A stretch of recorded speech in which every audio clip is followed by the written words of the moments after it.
알베르 카뮈의 소설 페스트의 랑베르 기자는 흑사병 도시에 남았습니다. 양심의 가책 때문에 혼자 떠날 수 없었던 것입니다. 죄책감이 그의 발목을 잡았습니다. 결과적으로 그의 죄책감이 전염병을 물리치는 데 도움이 되었습니다. 죄책감은 파괴적 죄책감, 건강한 죄책감, 거룩한 죄책감으로 나눌 수 있습니다. 파괴적 죄책감은 죄를 지을 때 생깁니다. 죄를 지으면 양심의 가책을 받다가 양심이 무뎌지다가 마침내 양심이 죽어버립니다. 그러면 죄책감도 함께 죽어버립니다. 죄책감이 죽었으니 편하게 죄를 저지릅니다. 죄의 노예가 되어 나도 남도 파괴합니다. 건강한 죄책감은 뜨거운 열정과 차가운 현실의 간격 차이에서 생깁니다. 한겨울 유리창에 이슬이 맺히는 결로 현상과 같습니다. 수도자들의 아버지라고 불리는 안토니오 성인은 사막에서 평생 혼자서 기도만 했습니다. 특별히 지은 죄도 없는데 늘 죄책감에 시달렸습니다.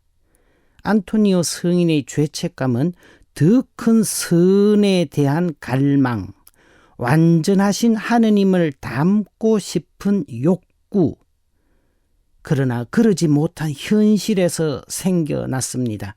죄책감은 끊임없이 하느님을 지향하는 과정에서 생겨났던 것입니다. 건강한 죄책감은 자신을 더욱 분발하게 합니다.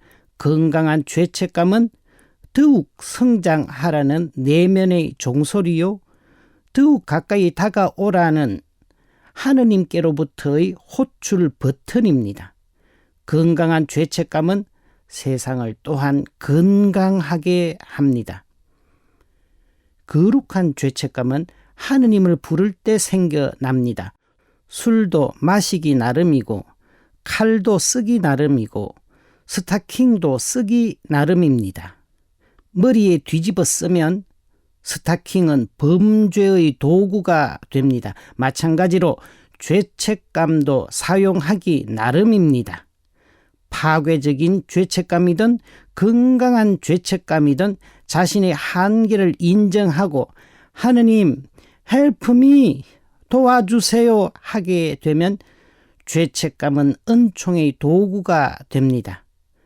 부활절 밤에 이런 노래를 부릅니다. 오 복된 다시여 이로써 위대한 구세주를 얻게 되었도다. 죄가 복으로 변했습니다.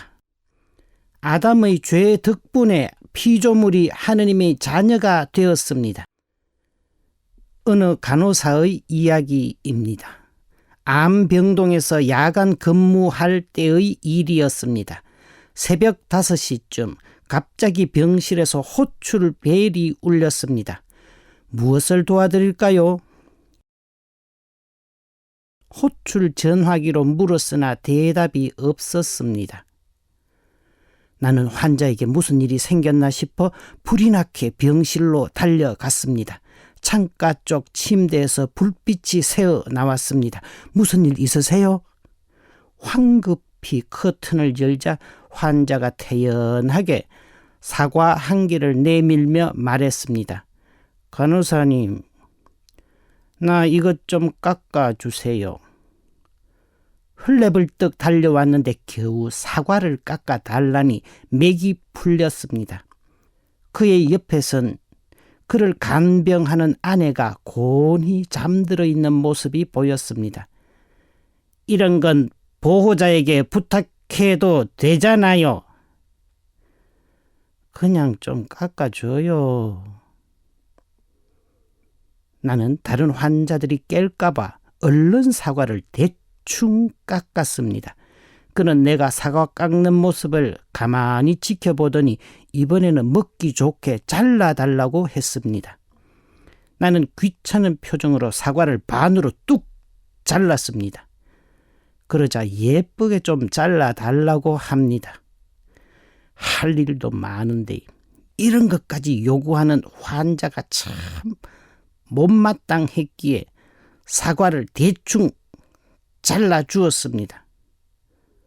사과의 모양새를 보면서 마음에 들지 않아 아쉬워하는 그를 두고 나는 서둘러 병실을 나왔습니다. 얼마 후 그 환자는 세상을 떠났습니다. 며칠 뒤 3일장을 치른 그의 아내가 수척한 모습으로 저를 찾아왔습니다. 간호사님, 사실 그날 새벽에 사과 깎아주셨을 때 저도 깨어 있었습니다. 그날이 저희들 결혼 기념일이었는데 아침에 남편이 결혼 기념일 선물이라며 깎은 사과를 담은 접시를 주더군요. 제가 사과를 참 좋아하는데 남편은 손에 힘이 없어져서 깎아줄 수가 없어서 간호사님에게 부탁했던 거랍니다.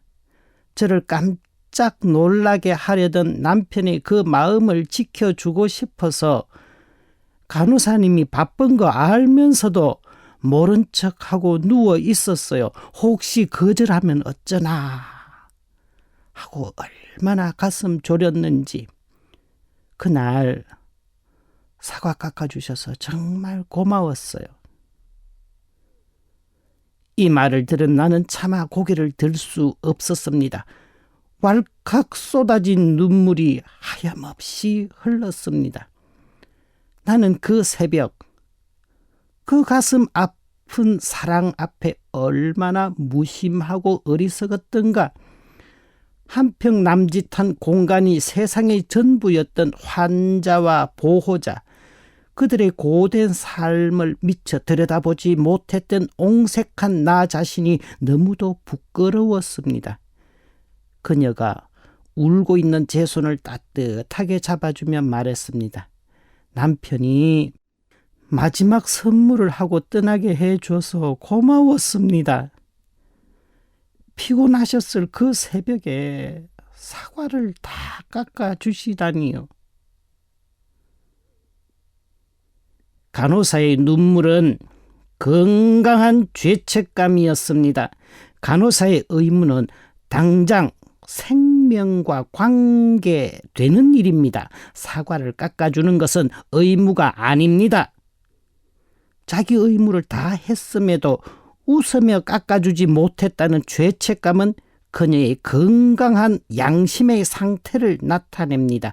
그녀의 건강한 죄책감 덕분에 새벽의 차가운 병실은 따뜻해질 수 있었습니다.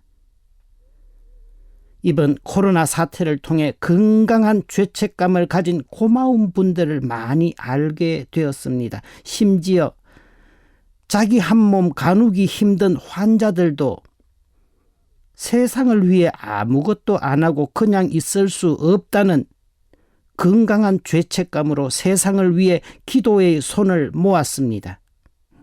건강한 죄책감과 죄로 인한 파괴적 죄책감을 분별하지 않으면 인생이 힘들어지고 신앙생활도 파괴됩니다. 건강한 죄책감은 보약과 같습니다. 건강한 죄책감은 하느님을 향해 항상 깨어있게 합니다. 건강한 죄책감은 사랑의 밭을 일구는 쟁기가 되어 영혼을 하늘나라로 인도합니다. 그림자를 데리고 살듯 건강한 죄책감도 달래며 데리고 살아야 합니다. 사과 깎아주신 간호사님 고맙습니다. 사과 깎아주신 간호사님 미안하다 해주셔서 고맙습니다. 그리고 그거 아세요? 여러분 가까이에 남편이라는 이름의 간호사가 있다는 것을요. 그거 아세요? 여러분 가까이에 아내라는 이름의 간호사가 있다는 것을요. 그거 아세요? 여러분 가까이에 부모라는, 자녀라는, 친구라는 이름의 간호사가 있다는 것을요. 마지막으로 그거 아시죠? 감사는 축복을 부른다는 것을요. 감사합니다. 오예.